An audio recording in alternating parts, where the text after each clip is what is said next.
If it's Wednesday, that means it's the Apex Energy Truck Series racing from Slingshot Racing League. Welcome, everybody. I'm Ellis Thomas, joined in the booth tonight by Chris Smith. Tonight, we're bringing you live racing action in the trucks from Charlotte Motor Speedway in Concord, North Carolina for the UD Awards Keith Bouchard Memorial 150. So NASCAR's been racing at this track since it was built in the early 1960s. Once rock and boulder laden, this hilly 550 acres that once belonged to North Carolina's first elected governor also hosted George Washington nearly 250 years ago. The track was designed and actually constructed by the dynamic pair, Bruton Smith and famed NASCAR racer Curtis Turner. Turner, who was also a famed moonshiner of the day, had speed and handling in mind when he designed this 1.5 mile intermediate track, whose corners are banked right at 24 degrees. Even more, Pair intended it to be a test of endurance for drivers and machine alike, hosting the first 600-mile race for stock cars. Even decades later, it's been no stranger to innovation. It held the first NASCAR night race in 1992, and in 2011, it actually set a Guinness World Record for having the largest high-def television at a sports venue, right at 16,000 square feet.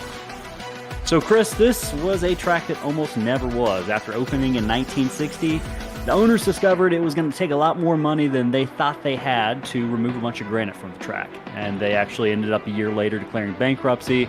Things worked out, however, fortunately for us, and they got the Speedway afloat, and they kept it going to turn it into what it is today. But what are these drivers going to have to do to basically make sure they don't go bankrupt on the track tonight and make it to the finish up front? Well, like you said, Ellis, it is NASCAR's oldest mile-and-a-half speedway. These tracks dominate the NASCAR circuit today, and this one is one of the most prestigious racetracks in all of NASCAR racing. It's been around for a very long time, and so all drivers want to win here, and it's in NASCAR's backyard. This is NASCAR country in Charlotte, North Carolina, and so most people want to bring home a checkered flag here. Tonight, the Truck Series, they're going to be battling it out for 100 laps around this mile-and-a-half speedway. You're going to have to make sure that you keep your tires on you. The fuel window tonight is about 35 to 40 laps roughly. So that means you're really going to have to make those tires last. You're going to have to stay after them. Don't become too complacent in trying to make sure that you're up near the front. You want to try to make sure that you are holding on to something for the very end. Absolutely. And speaking of the strategies to get to the end, we are going to talk about a few more stories to keep an eye on as the race goes on here in just a couple minutes. But we're going to get to our pre-race tradition of the national anthem as qualifying is about to get underway here at Charlotte Motor Speedway.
All right, we're back here live at the Charlotte Motor Speedway where qualifying is underway for the Apex Energy Truck Series. I'm Ellis Thomas, joined by Chris Smith in the booth, and we're getting ready for 100 laps of racing. Chris, we're going to see a day-to-night transition. That's going to be something to keep an eye on, but we've got a few other stories we want to keep our eye on tonight, and the first one is a repeat essentially of what we saw in the Cup Series last night. Tires, tires, tires.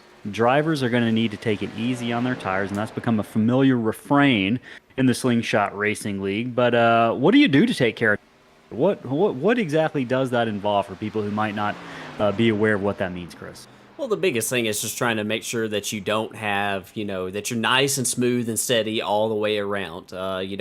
Quick jerks of the wheel, getting back into the throttle smoothly is something that you really want to try to do. Getting back in that throttle, wide open as fast as you can, with a bunch of wheel cranked into it is a really, really fast way to start scrubbing those tires and wearing those tires quicker than what you want to.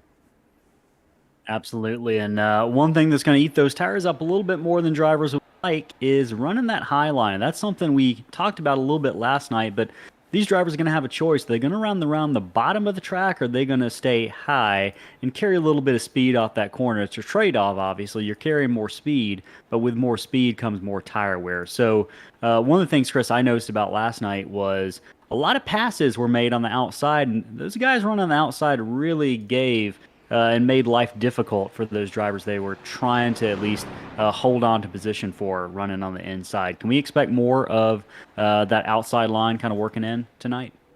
Definitely. I think that you'll definitely see a lot of guys that will try to make the outside work, especially like early in a run. If you do that early in a run, that means that you can, make up some ground on the people around you. You can get that track position. So you might decide, hey, I'm going to go hard for about 3 or 4 laps to try to gain that track position. That way I'm near the front, once everything starts to settle out. I might abuse my tires now, but once we settle in, I can kind of make up for that just a little bit.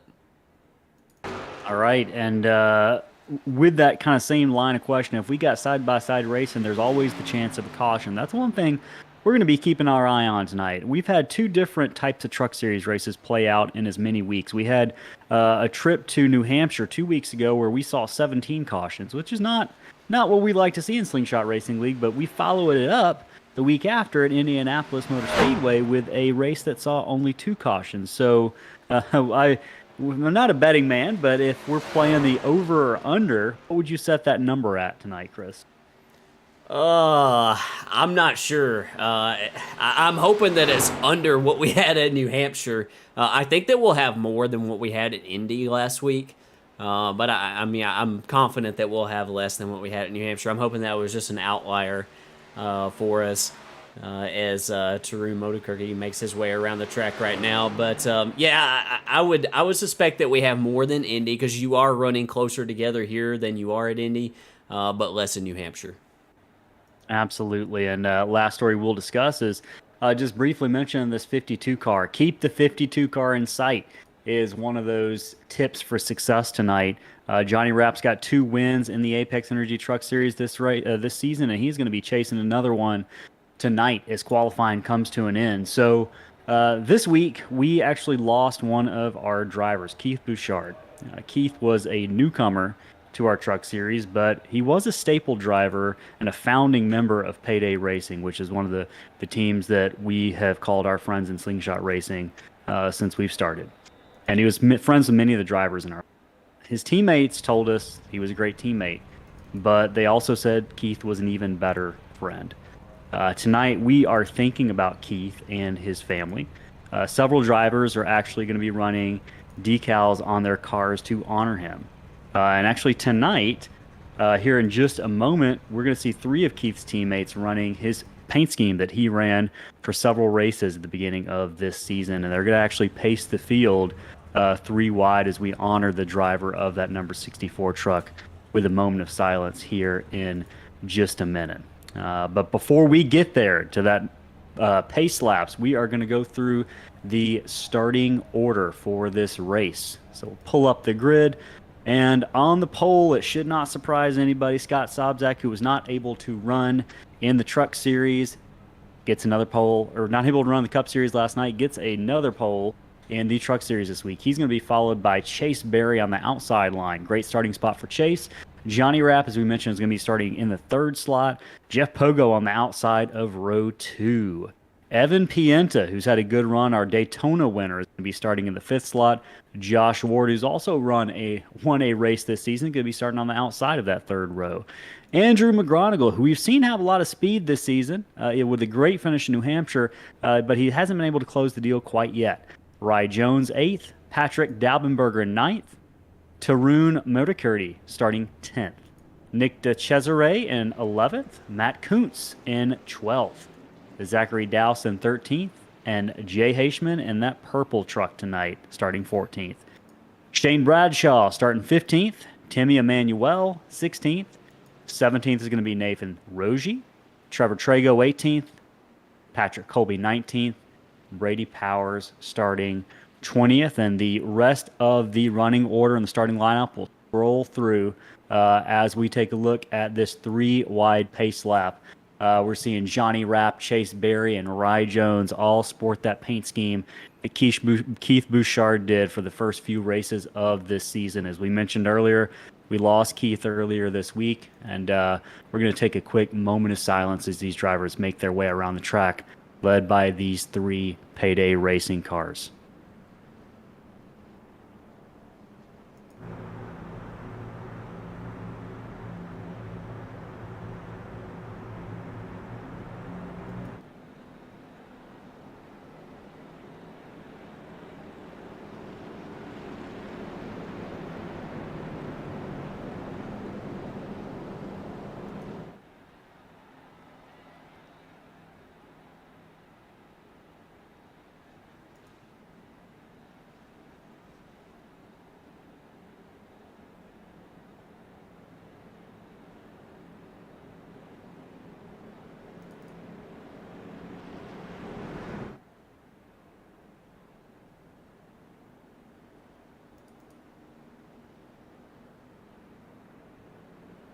All right, and as we mentioned, we asked Keith's teammates about him. They said he was a great teammate, but he was an even better. So with that, these drivers are going to get back in their starting positions, and the starting order, the lineup is going to be cleaned up a little bit. And should note that Chase Berry and Johnny Rapp, both sporting those Keith Bouchard paint schemes, are going to be starting second and third with our race analysis tonight. We're looking at a 100-lap race. We're looking at about 35 to 40 laps for a pit window. So we're likely looking at a two-stopper race. And tires are going to be important here tonight. They've got 3 sets of them. And as noted in that race analysis, high tire degradation is expected tonight. So these drivers are going to do what they can to hang on to those tires. Chris, any last minute thoughts before these drivers pull those belts tight one last time and hammer down the throttle? Just that this is the Apex Energy Truck Series, and you never know what you're going to get on a Wednesday night. These trucks around this fast mile and a half, who knows what's going to happen? Expect the unexpected. All right, pace car is going to pull off here. Scott Sobczak and Chase Berry going to lead them to the line on some Wednesday night racing. Green flag is out in the Apex Energy Truck Series.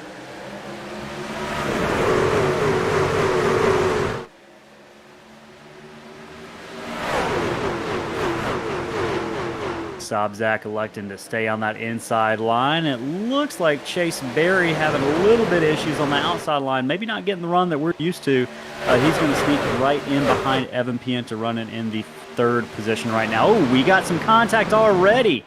McGronigle, inside line. He's going to hang on to it. Another great save by McGronigle, but a pretty aggressive move, Chris, early on in this race, and that is what we hope to avoid to see as the rest of the night goes on. But all those drivers do a really good job letting those guys kind of gather it up. But that really stacked the field up right now. Chase Berry in 4th. It's a 3-car breakaway, but 4th place is battling now with Jeff Pogo on the outside. McGronigle situated right behind Berry, applying the pressure to that 5th place car. Not letting him really breathe in this moment. Josh Ward also going to pass Berry. I just wonder right now, do you think Chase is struggling in that car, or do you think this is intentional on Chase's part to save those tires? Maybe one start up front tonight, but save them early on. Yeah, you want to try to make sure that, A, that you keep all the fenders on your truck, but B, also that you keep the tires underneath you. But, on the flip side of that, somebody like Andrew McGronigle, it looks like Andrew's wanting to go a little bit harder than Chase. Andrew's probably viewing this as, hey, this is the best time to make up spots. Everybody's really, really close together. I can try to get some track position this way.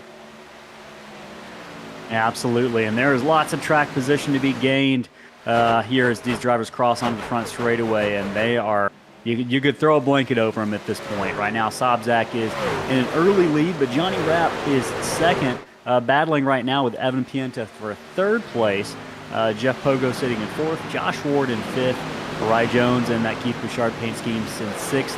Tarun Motokurti having a pretty good run up 3 slots to the 7th position tonight. He is running the high line on Andrew McGronigle right now, who's down a spot after kind of running some early issues with Chase Berry. Behind them, though, man, it's a hornet's nest back there. If you are... You're Patrick Daubenberger in that Country Time paint scheme, that neon yellow and pink paint scheme. You're right in the middle of all of this with Nick DeCesare right behind you and Zachary Doust. How much throttle play do you think we're seeing from these guys right now in traffic? In traffic, there's probably quite a bit. You've got a lot of dirty air on the nose. And also, with the draft being what it is in these trucks punch a huge hole in the air. So you're able to pull up, especially on a fast track like this one, you're able to pull up really, really fast. And so your straightaway speed might be a little bit quicker at the end of the straightaways if you're getting a good pull off of the guys in front of you. And so that combined with that dirty air, nose not really turning, you're probably fighting a good bit as we see Timmy Emanuel and Matt Kuntz battling side by side here for the 13th position. Yeah, this is a nice little battle we got going on between these guys.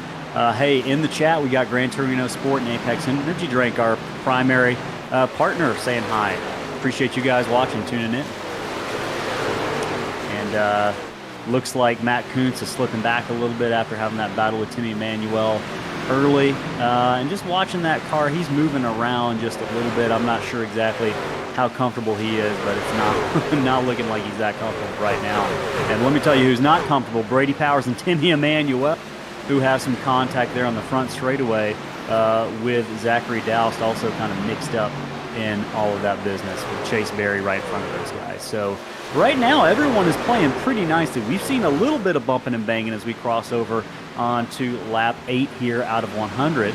But Scott Sobczak's still doing a good job leading the field. He's breaking away. He's got about a second lead right now on that second place car of Johnny Rapp, who is going to be hungry for a win tonight. If we look further back in the field, it looked like Nick DeCesare just might have grabbed the wall, Chris, because he's got a lot of cars going by him back in the 13th position. Yeah, that's something we saw. We'll go back here and see if we can actually see it. Oh, yeah, he just tagged it a little bit off of turn 4 right there. And you know, something about these trucks, those of you that have raced them know this. These trucks, the damage model on them right now, the slightest of hits will cause a ton of damage. It's something that the drivers have been hoping, all sim racers have been hoping would get fixed on these trucks for quite some time. But it seems to be a thing as well still today, unfortunately. Yeah. Oh, we'll get a car going around. Brady Powers. Are they going to hold on to it? My goodness, he's going to hit Zachary Daubenberger, but they all hold on to it. Man, that was crazy. This is now 2 incidents within 10 laps of the race that have not happened. We saw them happening before our very eyes, but these drivers somehow managed to get things under control. I'm not sure who Brady Powers, I think it was Brady Powers. Might have been Timmy Emmanuel, actually. It's that 39 car. You're right. Yeah, it looks like Brady kind of got in the back of him just a little bit. Timmy does a really nice job holding on to it, bounces off the side of the 51, but he keeps on rolling. Man, that was I was holding my breath while I was watching that one. Brady, as I was saying that, was pulling away from these guys. So right now, everyone's playing pretty tame. If we're going through the first through about 7 spots, we got Chase Berry really hounding Andrew McGonigal right now in the battle for 8th position. But everyone else, Jeff Pogo's putting the pressure on Josh Ward in 4th place. And they are coming up on Evan Pienta as well. So the battle for 2nd, 3rd, 4th, and 5th, as well as 6th, 7th, and 8th is kind of tightening up. But that looks like Timmy Emmanuel is not getting off the fender of Patrick Daubenberger. These guys are locked up tonight. I know I'm having you switch the camera around, Chris, but we got a lot of action, particularly in this 12th through 14th, 15th, 16th. Kind of sector on the track right now. And Jay Heishman's got a really nice view of this. He's going to pull up on the back of Timmy Emmanuel, give Timmy some space on entry right here. I'm hearing a lot of on-throttle time. It sounds like they're backing the gas pretty quick. Timmy's sliding up just a little bit, not able to use all the track there because he's got the 51 on the outside of him.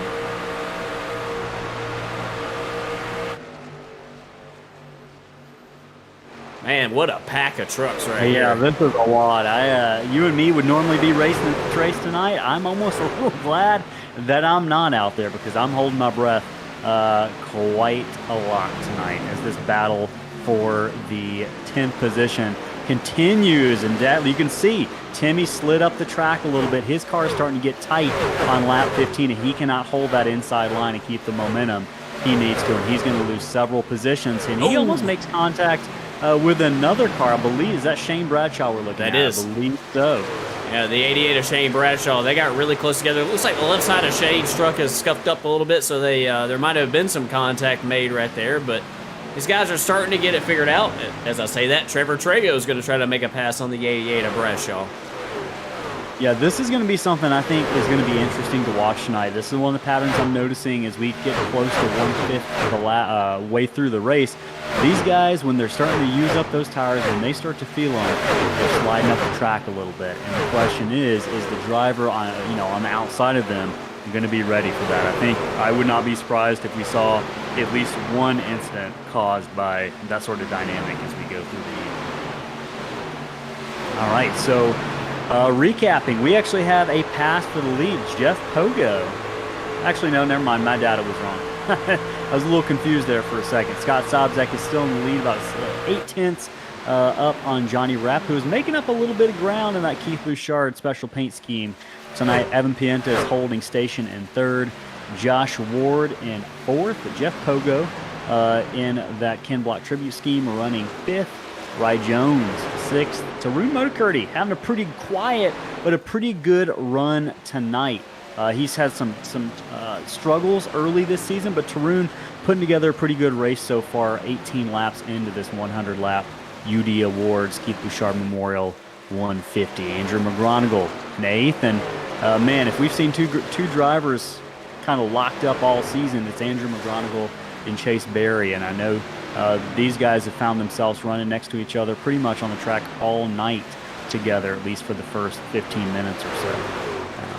Patrick Colby running in 10th. Patrick going to be a upcoming guest on our podcast this week, so be on the lookout for that. Brady Powers in 11th. Zachary Douse in 12th, having a pretty good run. Trevor Trago, as we mentioned earlier, being hounded by Jay Haishman in that purple truck. Jay trying to look low, and this was something we saw last night in the Cup Series race. I remember Johnny Rapp, and tell me if I'm wrong, Chris, but I feel like I remember Johnny Rapp kind of running that slightly higher line into the corner and kind of leaving half a lane maybe open for the driver behind him. But that driver behind can never really find opportunity to get underneath and take advantage of that. And I've seen that a couple times tonight. Yeah, it's all about, just that late apex, speed that you're able to generate on corner exit here. Did you say apex? I did say apex. Yeah, so it's just, you can get up off the corner a little bit, sort of extend the straightaway a little bit more. And open up a gap on the as that was close between the 37 and 77. They got really close on entry right there. I think that Trevor Trago right here in the 37, I think he's actually pretty quick tonight. Just looking at the pace, I think he's been on a nice steady march up through the field. He's got some pretty good speed tonight. I wouldn't be surprised to see him break up in the top 10 here really soon. But when you were talking earlier about, some guys, having some pretty good runs tonight, one thing that I think that we need to remember is that this track right here, Charlotte Motor Speedway, is probably the track that a lot of these guys have more laps on than any other one, because this is a part of the base package for an iRacing subscription. And so this is probably the first big NASCAR track a lot of our guys turn laps on. And so this is one that they're probably very familiar with. Yeah, so what that means essentially, when you sign up for iRacing, you do get this track free. So we've all raced on it quite a bit, but it does drive a little bit different depending on what car you are in. Speaking of what cars we're in, I'm looking at the 5th battle for 15th position between Patrick Daubenberger and I believe that is going to be my lineup switching over really fast here. I don't know if we've got someone blinking out that's kind of causing a timing issue, but Patrick Daubenberger and I believe that was Nick DeCesare, man, they were side by side. If we get a little netcode action, all bets are off whether or not we're going to have some crashes tonight, as Matt Kuntz looks low on Patrick Daubenberger in that country time paint scheme. And these are the guys I feel like maybe if I'm looking 14th through 17th, these are guys who are losing positions. And that I probably chalk up to using those tires a little bit early. We're on lap 24. We're at the point in the run where we are going to start to see the tires fall off. I think right now we're probably right between 10 to 15 laps away from seeing a pit stop. And that cannot come soon enough for guys right now like Nick DeCesare, Matt Kuntz, Patrick Daubenberger, who's really been struggling, as well as Timmy Emmanuel out there tonight. Nathan Rogie having a pretty quiet night back there in 20th, and Chris Tepp steadily marching through the field. He's gained 3 positions so far tonight, back in 21st, I believe. The timing screen keeps messing up on me a little bit. Yeah, that looks like the 87 of Rogie is right now in 23rd. 24th of Chris, or is the 15 of Chris Tepp in 24th. Tim Tokarski right here, 25th. And George Fetzko in the 26th spot right now. Rhett Tucker is on pit road. It is lap 26, so I'm not sure if he's in that pit window or if he's been having some internet issues this week that might have parked him. I don't know if that was a race control decision or not. Yeah, it looks like Rhett has completed 1 lap tonight, but he is currently parked on the pit lane.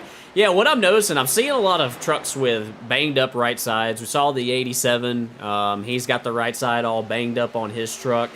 Saw a lot of, door scuffs on the side of the 51 as well, and those guys are kind of sliding back, and don't know if it's a damage hampering them type of thing, or if it's the tire wear is hampering them, but that happens here. This is I mentioned this last night in the Cup race. For a 1.5 mile track, this track is really narrow through the corners. It's really, really narrow compared to a lot of the other 1.5 mile tracks. And so when you get down in here into turn 1, you really feel it. This track is, there's not a lot of space between that painted line and the wall. Yep, those cars are going to be pushing up, and certainly out of turn 4, that's kind of been the danger zone we've seen not only tonight but last night for a lot of the Cup Series drivers. And right now I'm looking at this battle going on for 13th and 14th between Zachary Doust and Matt Scherf, with Nick DeCesare kind of just lingering in the background behind these guys. We're also looking like we're watching the battle for second place going on right now. Evan Pienta got around Johnny Rapp for the second spot, move him up into the second spot. Evan looks like he's got some pretty good long run pace tonight. This is something that I feel like Evan has gotten better at as we've run with is tire management and saving. I don't know if that's because of the restrictions Slingshot Racing has put on him and he's just adapted, but he's turned into a pretty good little tire saver. So that's going to be something to keep an eye on tonight. This guy is not someone to be counted out of the win. We know Scott Sobczak is having a really, really strong run. And I don't know if this information is correct. I question this, but I guess timing would not lie. From the 48 truck tonight, we've seen the best lap of a 30.3. The next best, Evan was running a 30.8. We've seen some 30.7s, but I haven't really seen anyone even come within 0.4 of that. So Scott Sobczak, we're five laps away from the end of a run here, and these guys are running him down steadily, but that truck has not fallen off as much as I would have expected him to, with Evan and Johnny kind of closing in, but just not closing in as fast as I would think based on how fast Scott Sobczak is going in that 48 machine tonight. Yeah, if you're Scott Sobczak, that's good information right there. He busted out there. I don't know the lap number that he ran that lap on, but a 30.3, and like you said, nobody was really close to that. Everybody's about 0.4 off of that speed. And if you're Scott Sobczak, that's good information. He was able to do that, but as we look right here at the speeds, as Evan Pienta has, he was passing Johnny Rapp the lap before. That lap was a pretty clean lap for him, and he ran almost 0.2 quicker. Now, we are coming up on pit stop cycle right now, and so this might be working out pretty close to about what Scott thought. I'm sure that maybe he wants to hold on to the lead here. We'll see how they look this time. Yep, about 1/10 quicker this time. So, maybe Scott will make a little bit of adjustment on this next run. Maybe he won't quite push as hard at the beginning. He's still running plenty fast. It's not like, he's very far off. It's all about calculating, how far out you can jump out early and, still keep the guy behind you in front of you. And it's going to be close before this pit stop. Yeah, it is going to be close, and we're probably just about 3 to 4 laps away. And speaking close, we're following that battle. I'm just looking at this battle going on back in 17th, 16th, 17th, 18th, and 19th. This is the closest racing right now on the track outside of that battle for the lead. And we got our first pit road taker. Looks like Josh Ward is going to be the first to come and take advantage of those fresh tires on pit road. And we're going to see if that's going to force anyone's hand tonight. Because the thing to remember is once these cars start coming and they get tires, they're going to be at least a second or more faster than everyone else on track on those old tires. So that's going to be interesting as we look back. I'm looking back at the lead battle for the lead right now. Evan Pienta is pulled right up to the tailgate of that 48 machine of Scott Sobczak, and we're going to see if they're going to try to fight this battle before they come in for the pit stops, or if they are content to let it ride. You see Evan coming this time. I bet Scott's coming this time by. He's shaded down low a little bit. Oh, and Evan's going to come with. Oh, no, Evan's going to stay out. Oh, no, Scott Sobczak both of them. The wall. Oh, man. Sobczak did nose it into the wall just a little bit, and I don't know if Evan was speeding or not. That was so close. So let me tell you what I think happened there. I don't know if Evan was expecting Scott. I would imagine Scott would have called down the radio And you could see Evan wasn't sure, and I think Evan's hand got forced when he had to slow down as much as he did for Scott, so he decided to come. Scott probably felt the 55 on the back bumper of him, and that probably sent him around, whether there was contact or if it was just kind of the stress of that whole ordeal. But either way, our two leaders have quite an incident coming onto pit road, and that's going to cost them time. Whether or not their cars are okay remain to be seen, but it's definitely going to cost them time, as Johnny Rapp is going to bring that 52 Keith Bouchard special paint scheme into the lead. And Evan had to have been speeding. He's still on pit road. Oh, man. So a costly error on the part of both of our leaders are really going to cause them some serious issues. And Chris, this has a bit of a green flag look as we watch the replay actually, we're looking at Johnny Rapp in the lead. Sorry about that.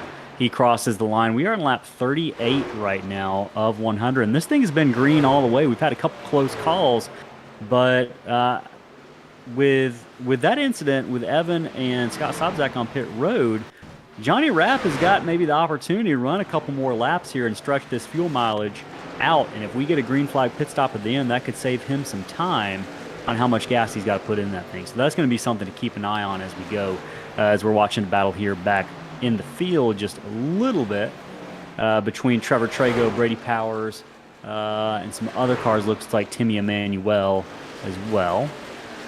Yeah, there's a lot of stuff going on out here, and yeah, we're trying to keep an eye on our leaders here. A lot of guys are really stretching this thing out. They're trying to go as long as they can, and I know what they're thinking right here. They're thinking, hey, if we can make it to leaders coming on pit road, they can make it to about lap 40, and here they come, and this will be lap 40 when he gets across the line here on pit lane. So Johnny Rapp is pitting on lap 40 here. Chase Berry is going to stay out. He's going to inherit the lead. Colby's going to stay with him. But Rapp is officially on pit road. I'm looking to see who else might be coming down. Andrew McGronigal on pit road. We got a couple other cars coming down as well. I'm going to be curious to see whether Chase Berry is going to follow suit here on lap 40 as we see Johnny Rapp pulling his pit stop to get those 4 fresh tires. 5 is coming in. The leader is on pit road. He looks like he gets in cleanly as well. Patrick Colby going to follow him down in second place. So we're really getting through this pit cycle now at this point, folks, and we're going to have a better idea where this race is here in just about 2 laps. And to remind you kind of where we are early on, it was kind of a battle for the lead just a few laps ago between Evan Pienta and leader Scott Sobczak. When they pitted, they made contact, we believe, but regardless, it sent the 48 Scott Sobczak into the wall, and Evan Pienta received a speeding on pit road penalty. So this is going to shake things up as we take a look at some of the battles going on back in the pack just a little bit. Yeah, this is the leader right here. Matt Sheriff is coming on to pit lane. Matt Kuntz right behind him in second place.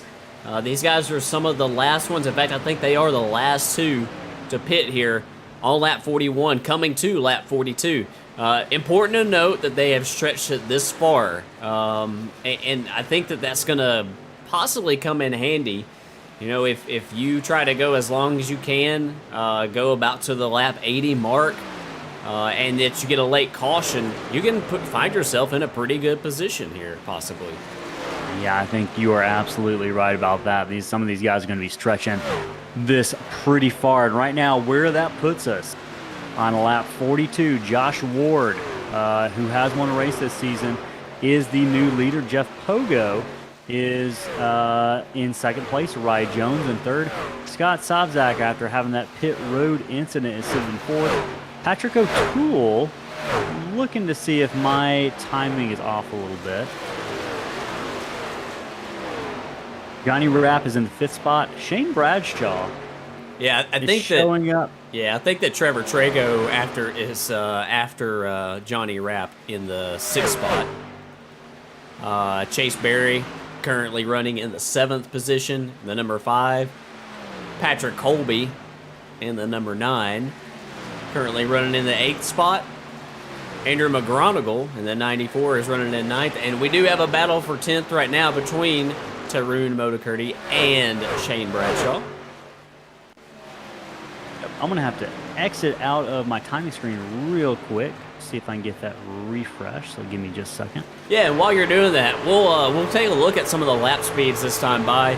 I'm going to be really curious to see how things progress over the course of this run.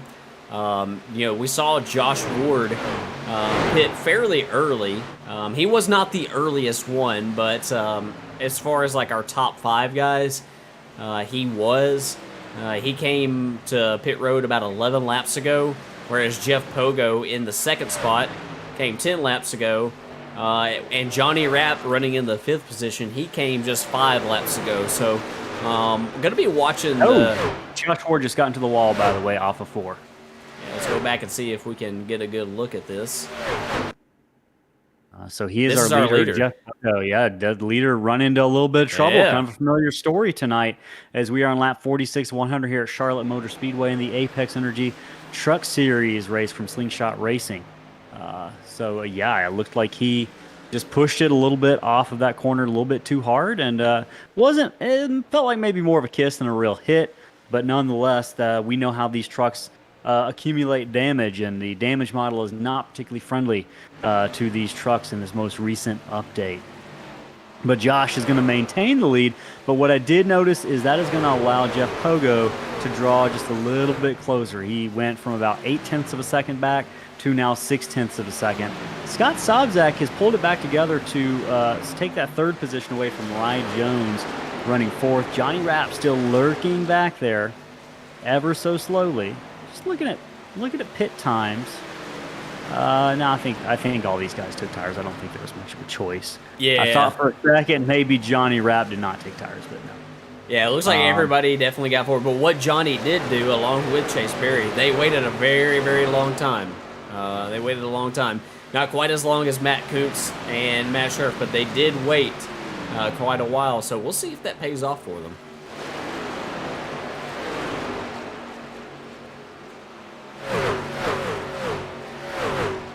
And just tracking their speeds at the line right here, you can see Johnny Rapp in the 39s, whereas everybody else is in the 31-second bracket. Johnny that time and Chase Berry, noticeably quicker than everybody else. That's the difference in those tires right there. It doesn't sound like a lot, when you hear, Josh Ward has just 6-lap fresher tires, 6-lap older tires. It doesn't sound like a lot. But you can see how that adds up on the time charts. And it does add up quickly. And one thing I'm curious watching right now is this lead car is struggling with the lap car of Nathan Rogie in that 87 truck. And I'm not sure if Rogie's got fresher tires, but he's really hounding Josh Ward in the lead right now. Nathan Rogie, I believe, is going to be the first car a lap down, so he's fighting to see if he can get that lap back. Meanwhile, we see Cordell Lofgren is going to... boy, Cordell's on the wall. He's going to hang on to it. He wanted that position just a little bit too bad as he hangs on the outside of that 87. It was looking like he was going to make a pass to become the first car a lap down. Yep. But boy, that is not going to be what that right side of that truck wanted to see. And he looked like he might have grabbed the wall off of 2.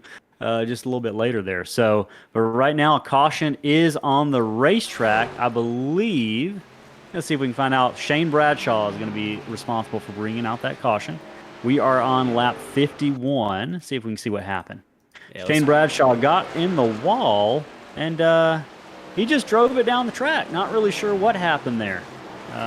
He might have been trying to get to pit road, honestly, but looks like he's going to collect with him the 44 car, which is going to take Brady Powers with him, and both of those cars are going to get in the wall.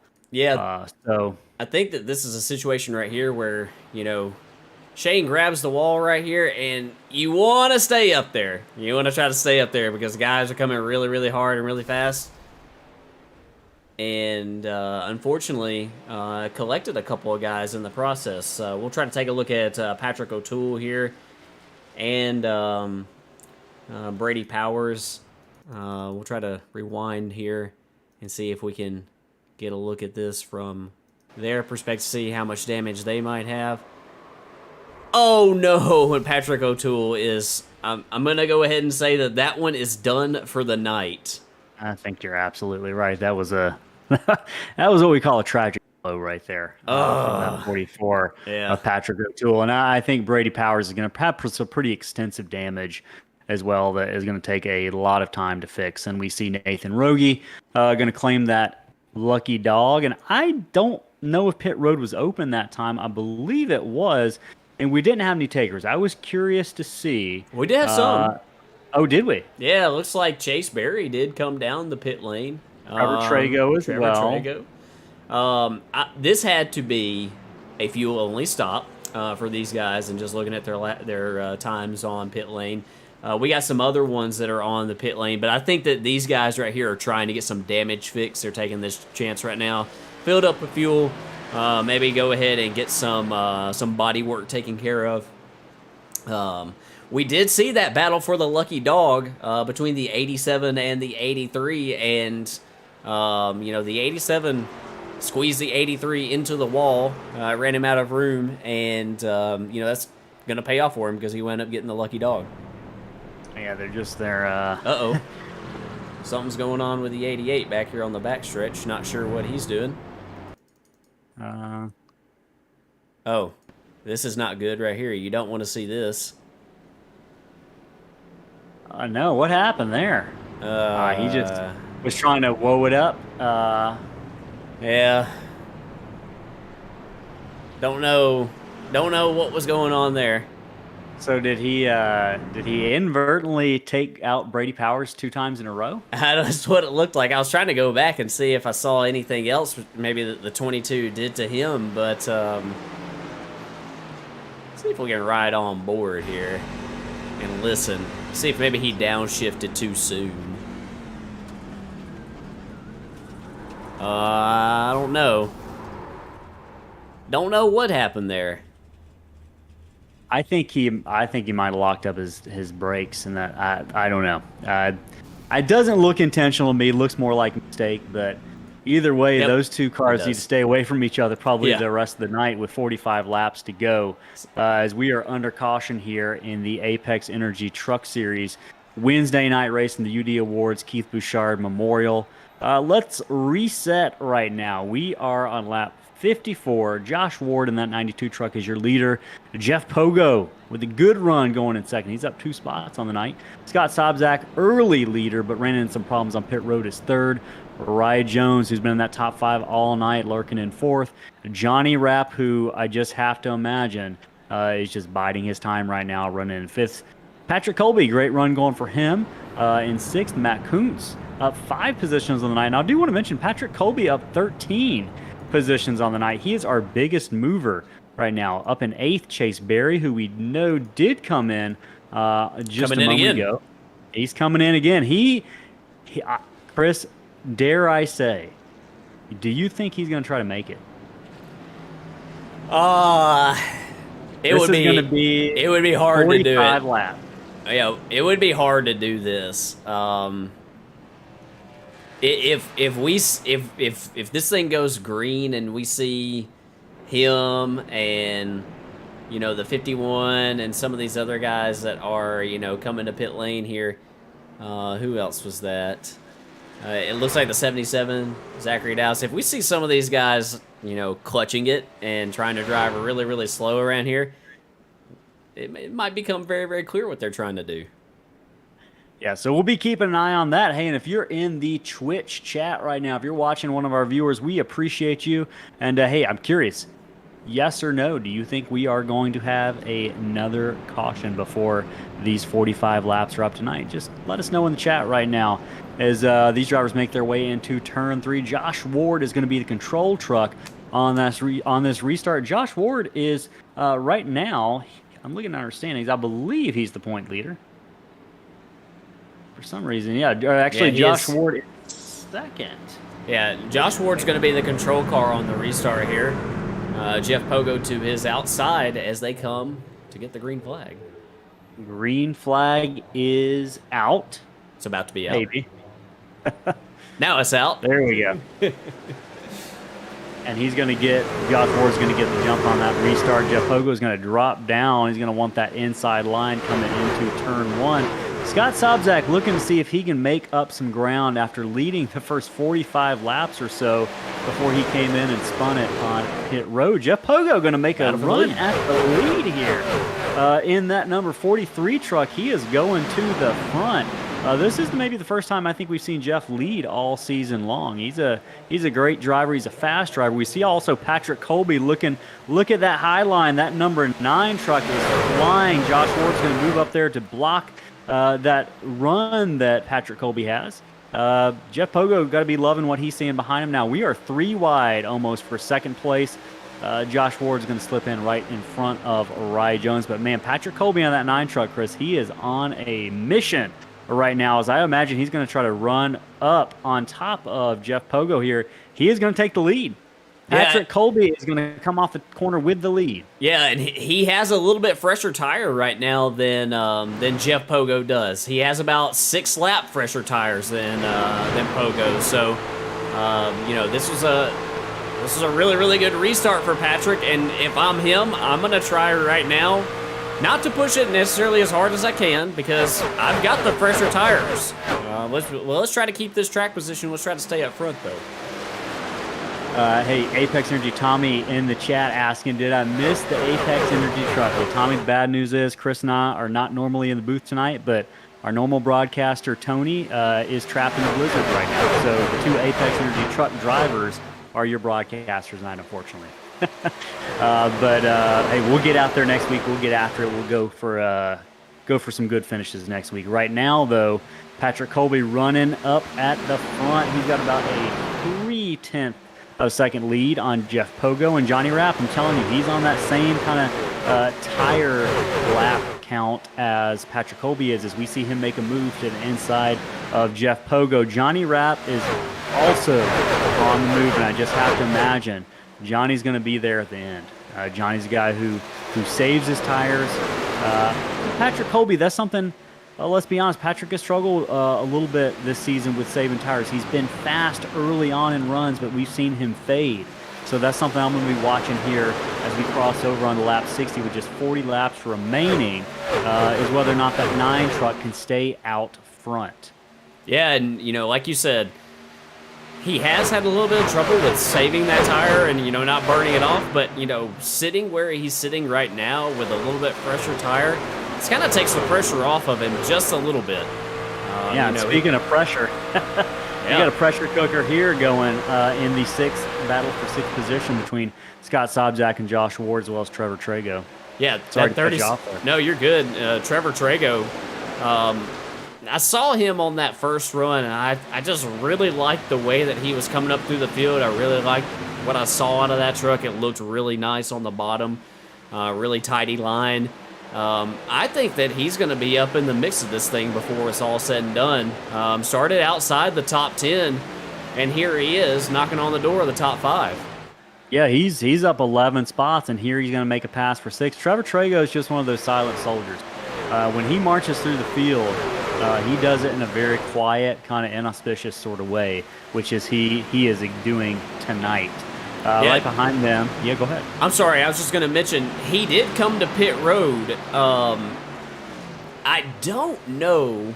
It does not look like he took tires. He was only in his box for 7 seconds, so I was about to mention, he might have taken tires there, and that would have been his last set, but I don't think he has. I think that was just a fuel stop only. Hey, and to answer your question that we asked as we watched this intense battle between Josh Ward and Matt Kuntz going on with Timmy Emanuel on the outside, to answer your question about Chase Berry and whether or not we see him putting around the track trying to save fuel, here's your answer. His last lap was about 8 to 9 tenths off what the leader was running. So I think we can safely say that he might be trying to make that strategy work. He thinks we've got a green flag look to this race.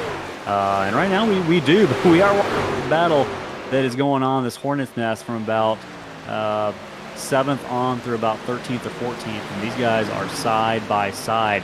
Right now, Scott Sobczak and Timmy Emanuel, as well as, I don't see that car on the inside of Scott Sobczak right now. Evan Pienta. He is currently 1 lap down, trying to fight to get his lap back. And Evan has good speed tonight. Let's see if we can figure out who brought that caution out. Not seeing anything on my end.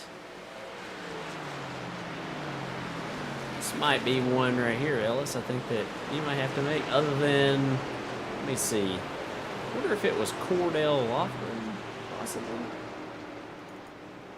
I know Cordell's on pit lane here. We'll go back and we'll see if we can see if Cordell was involved in anything. Oh, yes, he was. Oh, no, Cordell. What happened? Oh, no. Contact. Oh, once again, contact between the 87 and the 83. That is not good. No. Lost Cordell for a second. No, and that's, that's really unfortunate right there. We're right on board with the 87, but 83 had cleared him. We'll sort of just ride on board here and see if we can just get a perspective here for about a lap. And he runs in the back of him there off of turn 4. Looking to the outside, listen to him again. And finishes him off right there in turn 1. Yeah, man, that's just not smart racing. I don't know how to put it more kindly than that, but that's not what we like to see in slingshot racing. That was a move that did not need to be made, and I would imagine race control's probably dealing with that right now, and that 87 is probably going to get a penalty, I would imagine. Yep, and probably deserved. I would agree with you on that. Okay. Tommy says, well, it is the Monster Energy truck. Hey, Tommy, we thought about telling Cordell he couldn't run that truck, but we didn't want to be too much of a buzzkill. So right now in first place, we got Patrick Colby as the leader. Jeff Pogo in second. Scott Sobzak in third. Timmy Emanuel. I'm showing him in fourth. Is that what's showing up on your timing screen right now, Chris? It is, and we had several, while we were looking at that replay, at the beef that was going on in that replay. Yeah, we had a lot of guys hit. We did. It looks like the top 5, Timmy Emanuel is in 4th, and Chris Tepp in 5th. I think Chris Tepp is going to be the last guy who did not pit on this pit stop right here. Andrew McGronigal, I think, is going to be the first truck off of the pit lane. And it looks like these guys, I don't really have, yes I do. It looks like these were a lot of fuel-only stops here. So, nobody has taken that last set of tires, which I think is a really good move, a really smart move. But everybody is trying to hold on to them, it looks like. And we have, I think we got enough time to get an ad break in here, Ellis? I think you are absolutely right. I think we can go for it. All right, let's do that. Let's hear from some of our partners.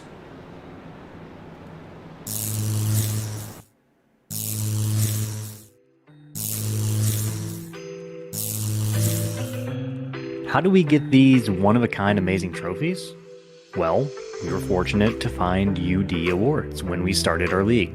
We reached out and we connected with Christopher, and we got started designing these one-of-a-kind works of art. The process was easy from start to finish.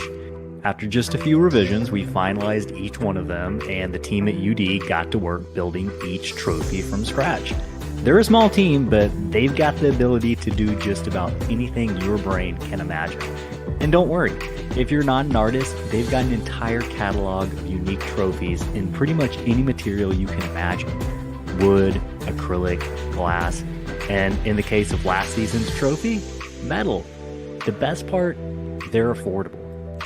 If you're looking for a trophy for your event or league, the choice is simple.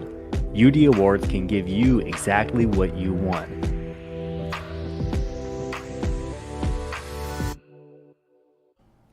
Are you looking for high-quality, affordable sim racing paint schemes and graphics? Then look no further than Evan at Evan Pienta Designs. Driven by speed, Evan Pienta Designs offers a multitude of sim racing graphics, from liveries to social media graphics to team and series logos. To see some of the work done by Evan, or even race one of the public liveries he's made, head on over to tradingpaints.com and search Evan Pienta.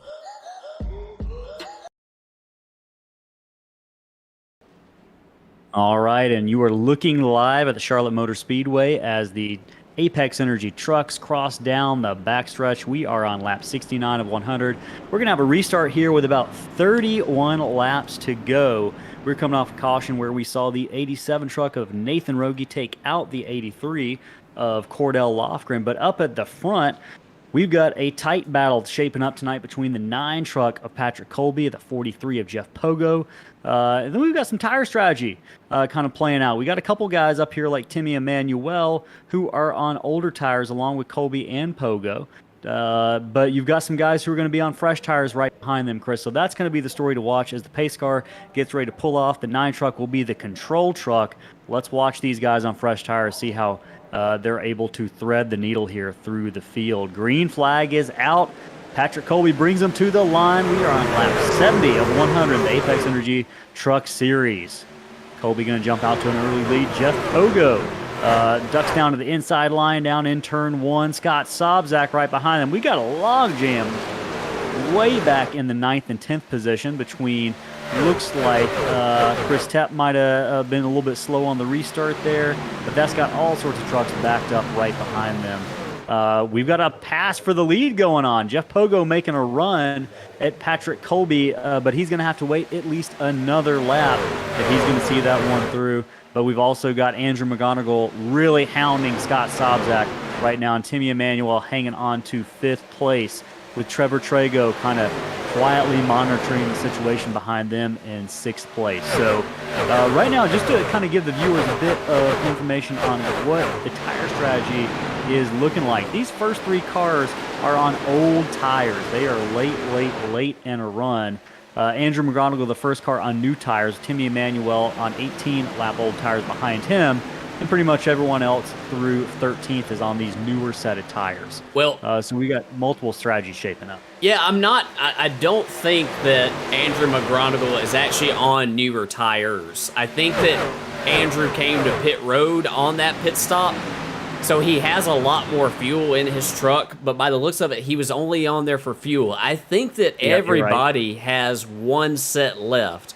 I don't know if we've got anybody out here who is on that final set of tires. I could be wrong, but nobody really stands out to me as like their box time on pit lane as having a new set of tires, other than maybe Kuntz maybe in the 13. Maybe Matt Kuntz possibly in the 13. He might be on a fresh set of shoes right now. Yeah, absolutely. We see Trevor Trago pull even on the inside with Timmy Emmanuel looking to make a pass for the 5th position, with Scott Sobzak in that 4th slot not far in front of him. So Trevor Trago, someone we mentioned early as being someone to keep an eye on tonight. He is up 12 spots tonight, as well as Timmy Emmanuel up 12 spots. So these guys are really having great runs tonight as they look to extend that into the final 25 laps here. Up front, it's still Patrick Colby, Jeff Pogo in 2nd, 3rd Andrew McGonigal. But man, this battle for 4th place right now is a hornet's nest. Multiple kind of approaches going on in terms of what line these drivers are driving. Yeah, and I feel like we're getting confirmation by watching Matt Kuntz out here that he might be on a fresh set of shoes right now. And you know what? If this thing goes green to the end, he's sitting in a really, really good spot. I think you're absolutely right. But right now, the spot he's in, and he's got 2 cars fighting for position in front of him. He's going to see if he can get a nose under the 48 of Scott Sobzak. He's going to see if he can make this pass work, and then he's going to set his sights on that 37 truck right in front of him. Let's see what he does as they come down into 1. He's going to, I thought about pushing it in there, but Matt Kuntz is going to think better of it. He's just rolling the bottom, you know, with those fresh tires. You can just roll that paint, roll that line really, really well. He's going to clear. Oh, we got the, I think it was a 77 tag the wall on the backstretch right there. Yeah, he's going to slip back a couple positions. They're going to fight right back on the outside. And we've still got this battle. Man, this has been the hornet's nest on the track all night. You can't throw up a blanket over 5th through about 11th or 12th. This has kind of been the story of the evening as we see Scott Sobzak riding on the outside line of Timmy Emmanuel. But I think, like you mentioned, the battle to keep an eye on right now is this battle between Kuntz and Trago. Kuntz is going to stick a nose down. He's going to make the pass for third, or fourth rather, going into 3. Yeah, and you know, about 24 laps left. Yeah, if you're Matt Kuntz, why not go for this strategy? You know, Matt's been battling around, like, I think he's been around the 11th, 12th spot a lot tonight. Not having a bad run by any means, but, you know, if it goes green to the end, you're going to win this race probably. Yeah, I can't imagine that, especially as these older tires get even more wear and more laps on them. I can't imagine that that's going to be. Pogo is coming in. Our second place truck is on pit road, and that is a probably calculated move. These guys were waiting, I think, on a caution, and it just hasn't come yet in this little stint. He's probably looking at the Delta right now and thinking, okay, if I come to pit road now, I'm this close to the leader. Can I get out in front of the leader without losing a lap? I don't think that you can. I think that he's probably going to lose a lap here. Question is, how far back's he going to be? Can he get back around the 9 before the caution comes out? I don't think he's going to be able to do it because he's still parked on pit road. No, he's not. Yeah, I don't know if I'm not sure if he was. I don't know what the idea is there. It might be something that I just don't know, but I might have just tried to decide if I could wait for a caution. So right now we've got a battle going on for second place between Andrew McGonigal, and it looks like Kuntz is going to get underneath him. Second spot.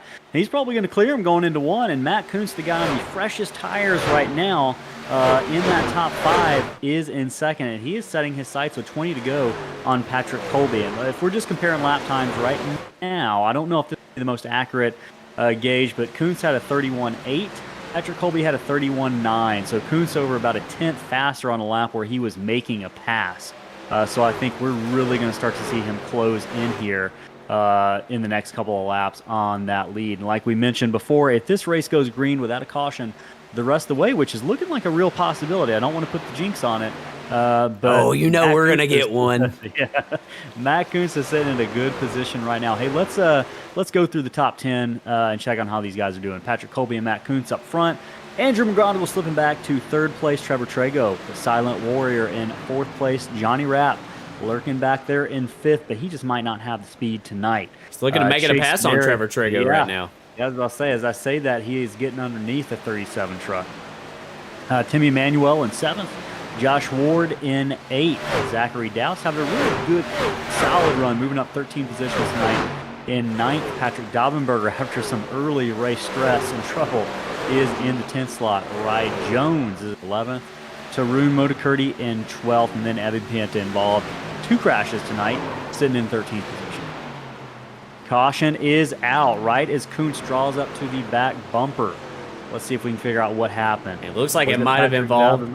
Yeah, it looks like it might have involved the 51. Let's see if we can go back here and take a look and see possibly what happened. He's high here on the 91, and they come together. Ooh, that's really close. That's yeah. I'm not sure if who you put that one on. Yeah, Scott, our race control man, Scott Tompkins, is going to have his work cut out for him. I'm sure he'll slow it way down, look at those dash lines on the back stretch, and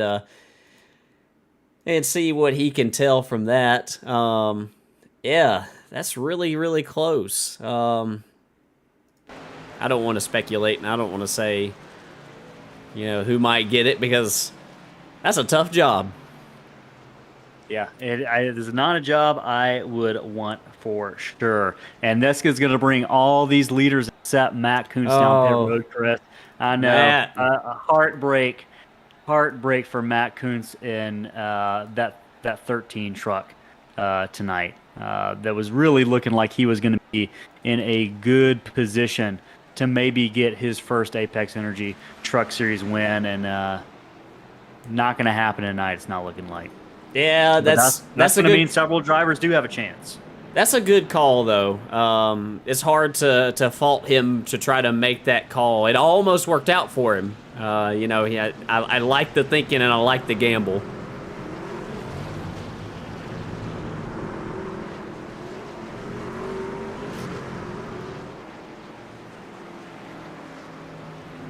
As we look at our pit lane report right there, it looks like I don't think Johnny Rapp lost 4 spots. I think that might be a little bit of a mistake right there on our graphic, but yeah, Chase Berry, you know, we've been watching Chase and trying to keep an eye on him before we had that rash of cautions.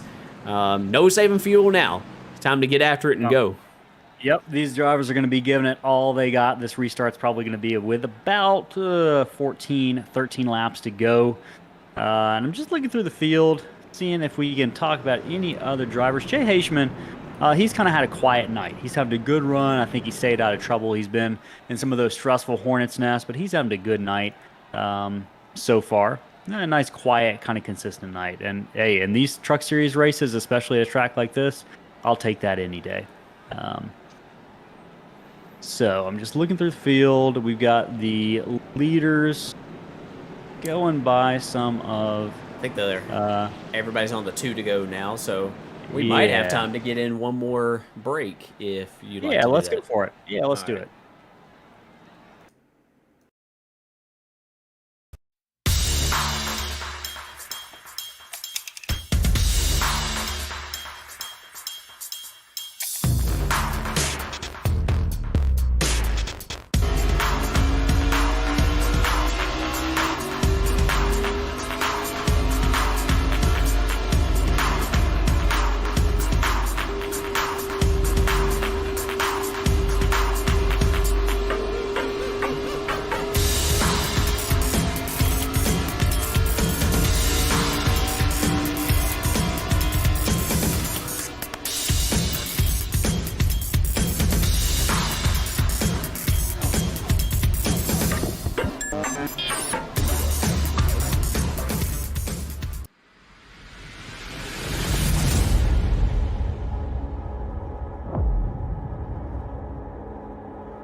All right, you are looking live at the Apex Energy Truck Series at the Charlotte Motor Speedway, folks. It does not get more intense than what you're about to see. You're about to see a restart with about 13 laps to go. And just by a quick count, I think there's probably at least 5, 6 trucks, maybe 7 trucks that have a shot at going for the win here. And there is no more conserving tires. There's no more saving fuel. These guys are going after it. Matt Kuntz is at a disadvantage right now. He's on older tires by about 18 laps. Patrick Colby, Andrew McGonigal, Trevor Trago in that 37 truck on the outside of row 2, and Chase Berry as well, all on fresh tires. Josh Ward on fresh tires. Timmy Emanuel, how about him? He's having a good little run tonight, Chris. Yeah, he is. He's done a great job all night. And, as far as who I don't want to be on this restart, I'm sorry, Matt. I would not want to be in your position at all. I'm nervous for him here. Hey, the one thing he's got going for him in that 13 truck is he is the control truck on this restart. He decides when to mash the pedal and to go I'm going green. early. And here he goes. He does. Yeah. He gets a nice jump. That's what he needed to do. He needed to put some distance. Good as it could have gotten for the 13 of Matt Kuntz, but Patrick Colby, I guarantee you, is going to be like a wolf. I mean, it's not going to be a race winning move at all, but it's going to be hey, I'm not going to get swallowed up on this restart in a huge pack.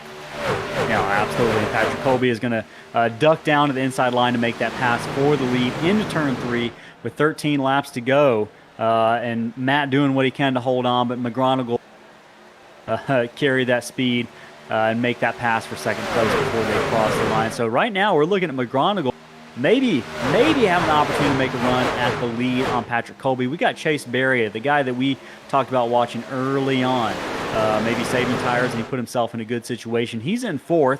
Fifth is Trevor Trago. Working on the back bumper of him is Josh Ward. And we've got some real action going on back there about 6th, 7th, and 8th. But right now, our eyes are on with just about 10 to go because McGronigle in that 80 or that 94 truck is working that back bumper of Patrick Colby. And here goes McGronigle, seeing if he can make a pass on the inside for the lead. And he's got to be careful not to slip up into the left side of that 9 truck of Patrick Colby. Now, as these cars stay even down the backstretch, looks like the 9's going to have the advantage. Chase Berry is laying in wait, and that is the best thing I think Chase can probably see in his windshield is those 2 cars battling for the lead up in front of him. We are 10 to go here at Charlotte Motor Speedway in the Apex Energy Truck Series. Here goes McGronigle still chasing after Patrick Colby. Chase Berry right behind them, followed by Josh Ward. So do you think these guys are, you think McGronigle's letting his tires cool for just a second? Probably. I don't think so. I think that we're kind of at the point right now where you got to go. You know, with these trucks being a little bit underpowered, you're gonna have to sort of build up, you know, your run. You can't just like get a run all of a sudden. So I'm probably not saving anything now. I'm probably letting it all hang out. All right, so they are on the backstretch. And these guys are pretty much straightened out single file right now with the exception of, looks like 5th place. We got a battle between contact! Oh, man. Timmy Emanuel and Tarun Motokurti got together on entry. They were 3 wide, and it just wasn't going to work. Yeah, looked like Emmanuel got into the wall, still struggling back there. We got a battle going on between Johnny Rapp and Trevor Trago. We about got contact between these guys off of turn 2 here. Chase Berry still kind of silently waiting behind Andrew McGronigle, just doing what he can to be here at the end with about 8 laps to go, 7 to go when we cross the line. Oh, no! Johnny and Trevor Trago get together. That has been an incident in the making for a good solid 2 or 3 laps. Yeah. Is Johnny going to be able to stay out of trouble? Did he get the wall at all? Keep it out of the wall. I'm trying to look and see if, yeah, we'll go back and focus in on Johnny. I think that the 77 of Zachary Douse is going to come out of this thing with some serious engine damage. We'll go back and we'll see if we can take a look at this. We're a little bit behind it here. We'll see if we can go back a little bit further. Yeah, we'll have to go back even further from that. Yeah. It looked like the 52 truck was just pushing up and eventually got into the side of Trevor Trago, and Zachary Douse was kind of an innocent victim, if you will. Nowhere for that 77 truck of Zachary Douse to go, and I do think you're right, but having some pretty serious engine damage. Yeah, looks like also Matt Kuntz, we saw him tag the wall there as he was getting by. We're going to ride on board right here with the, let's see if we can find the 77 of Doubts, and we'll look at this from his perspective. We'll try to go back a little bit further here, and we'll see if we can ride on board the roll bar here. This is a nice look. This is a nice perspective. Right behind these 2 guys. Johnny's he's trying to hug that paint right there, and it looks like he just gets in a slide. He might have been expecting Trevor to be a little bit further out, but they just ran out of room. And I mean, hey, we're less than 10 to go. We're racing hard, trying to get everything that we can get here. Yeah, all bets are off. Kind of all the rules are out the window, so to speak, and guys, just kind of no hold barred in these final laps. And this is shaping up like we're gonna have a green-white checker here, maybe a 3-lap shootout. And right now, the running order is unchanged from what we saw just a couple laps ago. Patrick Colby retains that lead, but Andrew McGronigle really was hanging on to the back bumper of him for a couple laps. I'm curious to see how intense and how aggressive Andrew McGronigle is going to be on this restart. Probably on the outside line. We know he's an driver, so I think this is, don't go anywhere, folks. This restart is going to shaping up to be quite the restart. Chase Berry in 3rd. That's a car I want to keep an eye on. Chase is a guy we've also known to make some aggressive moves. He's might not be afraid to shove it in there with a couple laps if there's an opening. Josh Ward in 4th. Trevor Trago involved in that last incident, but remaining in 5th. Evan Pienta. How about Evan Pienta, Chris? Working his way up from having all these troubles early in the race, involved in 2 incidents, is almost on the cusp of the top 5. Yeah. What do you make of that? I'm just got my eyes on this helmet right here. This the design of this helmet. It's some interesting artwork on the side right there. We'll have to ask Evan about that. Yeah, he's this is quite an ensemble Evan's driver has on right now. So these guys are going to come to the start-finish line, and I believe the lights are going to be on the pace car. Yeah, we're still on the 2 to go. On this one. Okay, we got the 2 to go. Yeah. I'm a little zoomed out, so it's not as clear. I'm just gonna go ahead and tell you right now, if you're this guy right here, if you're Patrick Colby, what the heck are you thinking now? This is gonna be, you're gonna have, Andrew McGronigle to your outside, and like you said, Andrew got a really good restart last time. I think that Patrick was gapping him a little bit as that run went on, but we saw Andrew, have some speed on that initial takeoff. If I'm Patrick Colby, this comes down to when I choose to start accelerating. We don't use restart zones here in Slingshot. It's on the leader, but in the sense of when you decide to start accelerating, how good of a jump is he able to get? If I'm him, I'm just going to go ahead and tell you right now, I'm going as early as I can. Absolutely. You're going to try to snooker the rest of the field. Because even a 3 or 4 car length lead and a jump on that restart might be enough to carry you on to the victory. It very well might be enough to keep you out of bumpers range from Andrew McGronigle or Chase Berry, which I got to think these guys are thinking about. McGronigle and Berry, 2 of the more aggressive drivers we have in the league in very different ways. But they're going to be itching. Yeah. Both are winless this season. Both of these guys are going to be getting after it, see if they can get themselves a win. Yeah, if you're Chase Berry, he is the highest running Keith Bouchard tribute paint scheme. So a lot on the line right now for Chase. I know he wants to bring home the W tonight. Yeah, absolutely. And they are on the 1 to go. So this is going to be a 3-lap shootout for the win here at Charlotte Motor Speedway in the Apex Energy Truck Series. Expect the unexpected. We've only had 4 cautions tonight, which has been overall a fairly clean race. I know we've had a couple incidents, but overall these guys are cleaning up from what we saw on earlier in the season. So great race from these guys tonight. Hopefully we can finish it out in just a clean of a manner. And we don't have any cars wadded up here on the backstretch before this whole thing is said and done. Anyone in this top 5 outside of Colby and McGronigle that you think are in the best position to win? Possibly Chase Berry as he gets a good restart. Fine. Yeah, Chase Berry gets a really good restart underneath the 94 of Andrew McGronigle. Patrick Colby gets that lead that we talked about. He jumps that restart just enough to get out in front of Chase Berry. But with 3 to go, Josh Ward is going to be making a move for 2nd place to see if he can get by. But it looks like Berry's going to shut the door, and Berry draws up on the back bumper of Patrick Colby with only 2 laps left to go in the UD Awards 150 at Charlotte Motor Speedway. And Berry is in a really good position right now, almost on the back bumper. He can touch it, and Colby is going to shut the door on the 5 of Chase Berry. It's going to come down to these 2 guys, but McGronigle gets a pretty good run off of turn 2 here with about a lap and a half left. Chase Berry ducking his nose out there to see if he can get a kind of clean look, and he's going to switch to the high side. Changing things up, seeing if he can get a run by diamonding this corner off of the final corner. 1 lap to go. That 5 got a pretty good run. Here we go. 1 lap to go. Is he going to make the move on the inside? Is he going to wait for the final corner?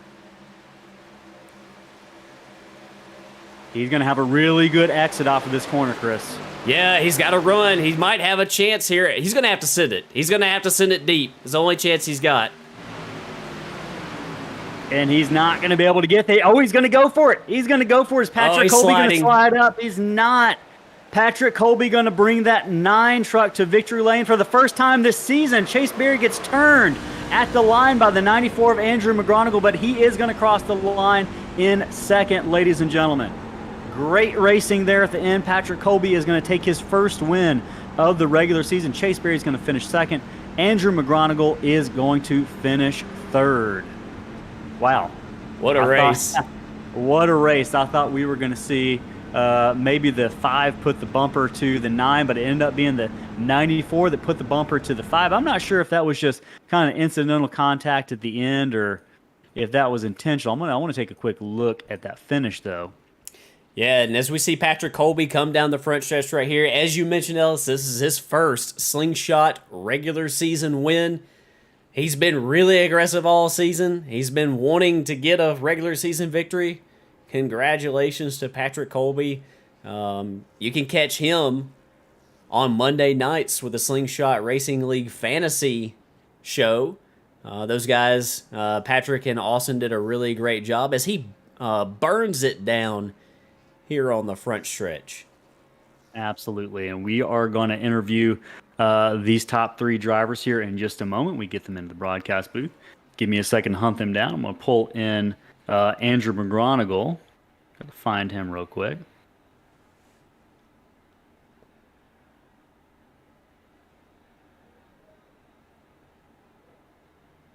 I don't know if I see Andrew McGonigal in the audio chat right now.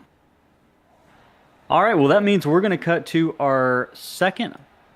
Actually, that would have been Chase Berry would have been our third place. No, second place finisher. Chase is our second place. Yeah. Yeah. All right, so let's pull Chase up into the broadcast booth here. Give me a second.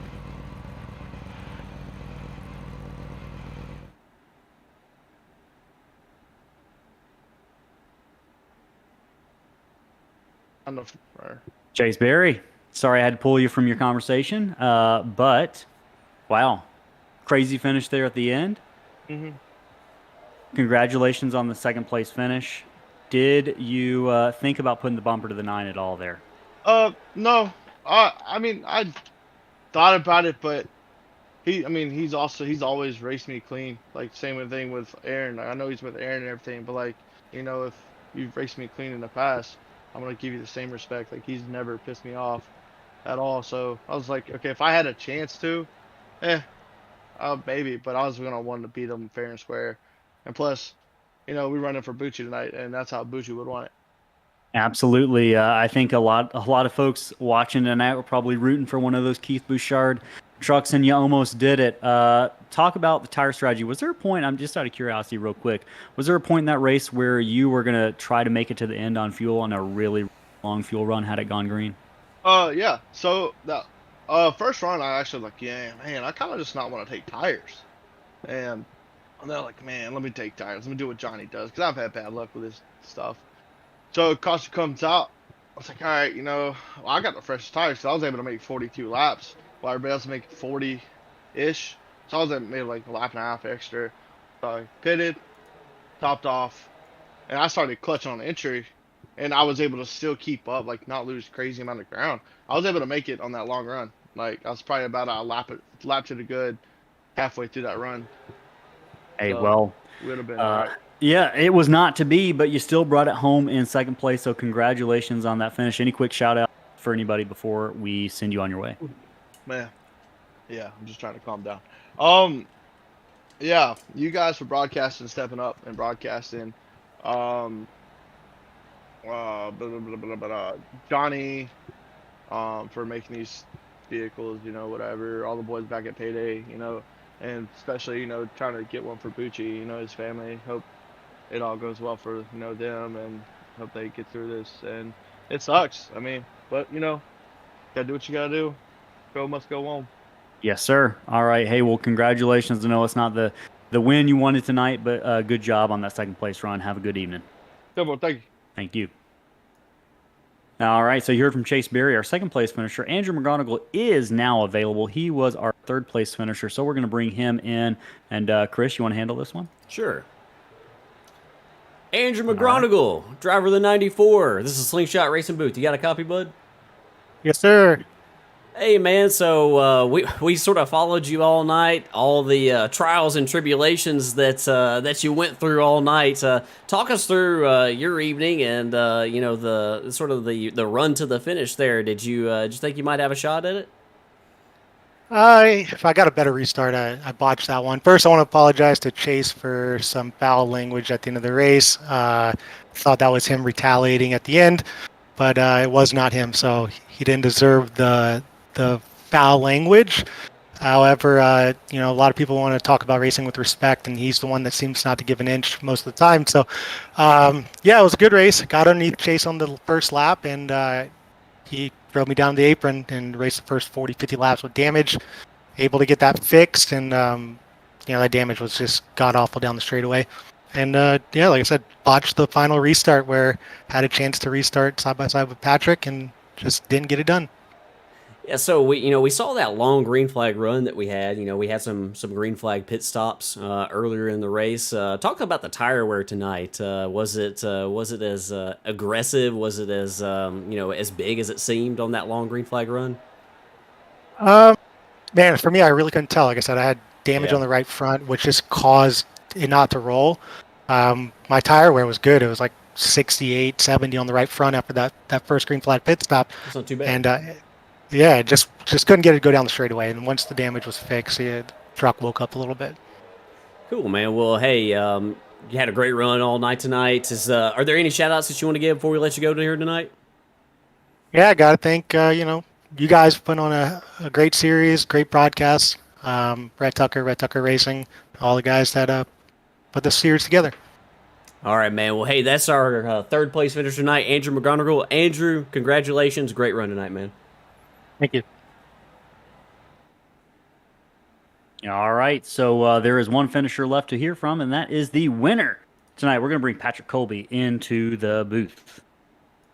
Patrick Colby, driver of the number 9 truck. This is the Slingshot Racing booth. Chris Nellis, you got a copy on us? I got you.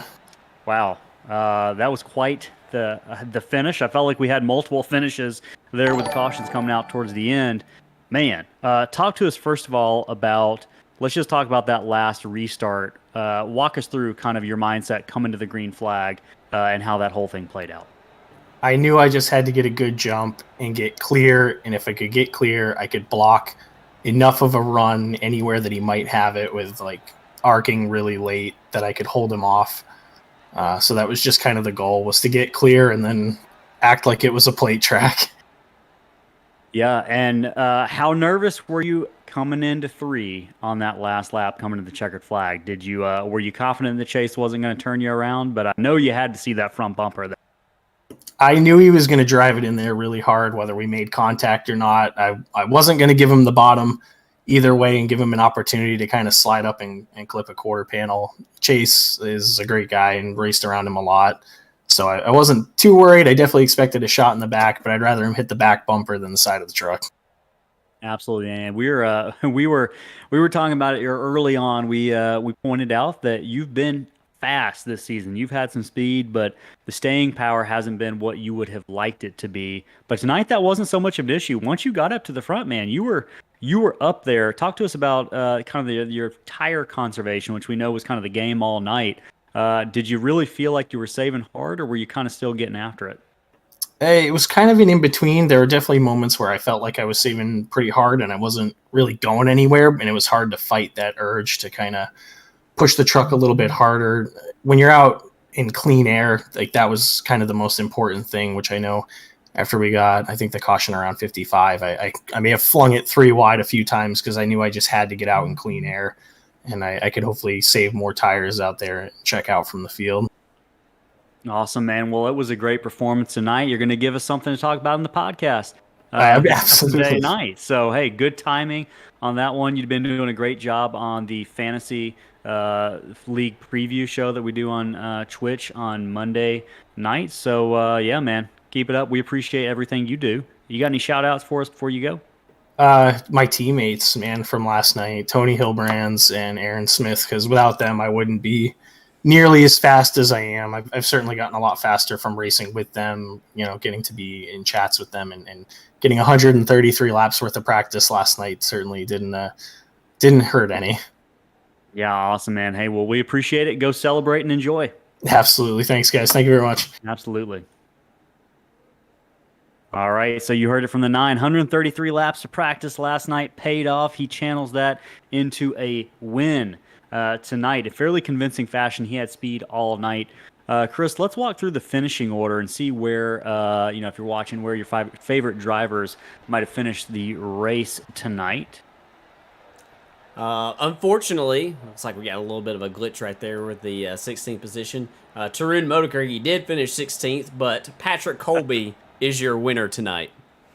Yep, with followed by Chase Berry in second, Andrew McGonigal with a third place finish, Josh Ward bringing home a fourth place finish, Evan Pienta top 5. Would you ever believed it? Man, if I told you Evan Pienta was going to get a top 5 early on in the race. Nice battle back, from that early speeding penalty. We saw the problems that he and Scott Sobczak had coming onto pit road. Nice recovery for Evan tonight. It really was a nice recovery. Jeff Pogo with a great run in 6th. Nick DeCesare with a really good run in 7th. Trevor Trago kind of ran a little bit higher most of the night, but he finishes with a really solid top 8 finish. Rye Jones in the 9th slot. Johnny Rapp rounds out the top 10. I believe. Am I reading those numbers correctly? Or are we still? No, you're correct. Yeah, that's right. Yeah. That's right. Okay. Mm-hmm. Patrick Dobbenberger in 11th. Matt Kuntz. For a moment there, we thought Matt might have a chance if that race had gone green because he had the fresh tires. I feel for him. I still think he did the right thing. I still think that was a really, really nice gamble right there.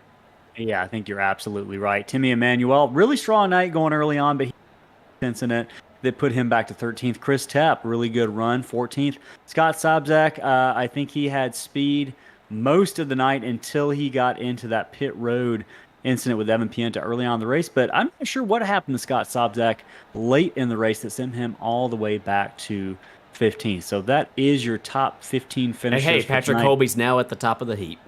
There we go. It updated. I'm not sure what happened, but that is your top 15 finishers tonight. Chris, I think this race delivered on everything that we probably thought it would. We saw tire management become a real point of focus in this race. We saw fuel management become a point of focus for portions of the race. We saw the close side-by-side action that we thought we would saw. We saw drivers pushing up, getting to each other. We saw drivers overshooting the corner a little bit, getting into each other. This race really had a lot of different storylines that we were expecting to see coming into it, and surely enough, they all played out over the course of the race, but they played out in the favor of the 9 truck of Patrick Colby, earning his first regular season win for Slingshot Racing. And I think that is going to do it for us tonight. Chris, any last words of wisdom before we send it off for the evening? Just that we appreciate everybody who tunes in and watches every single week. We appreciate your support. And right now, we are offering, Ellis, I don't know if you want to talk a little bit about this, but we are currently offering anybody who subscribes, and if you have Amazon Prime, you have Twitch Prime.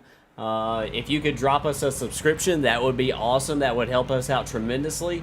And we are giving away a free monthly giveaway every single month. And this month, how about you tell our listeners, tell our viewers a little bit about it?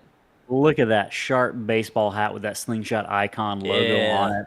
We'll send you one of those for free. We'll do a drawing for all of our subscribers each month, and we'll give away items like that. Our first drawing is going to be coming up at the end of this month in about a week, so you got a week to subscribe if you want a chance at winning that hat. And like we mentioned, we know money is tight these days, but a lot of you probably have Amazon Prime subscriptions that come with that free Twitch subscription monthly, so take advantage of that. And if you don't know how, it's a very quick Google search.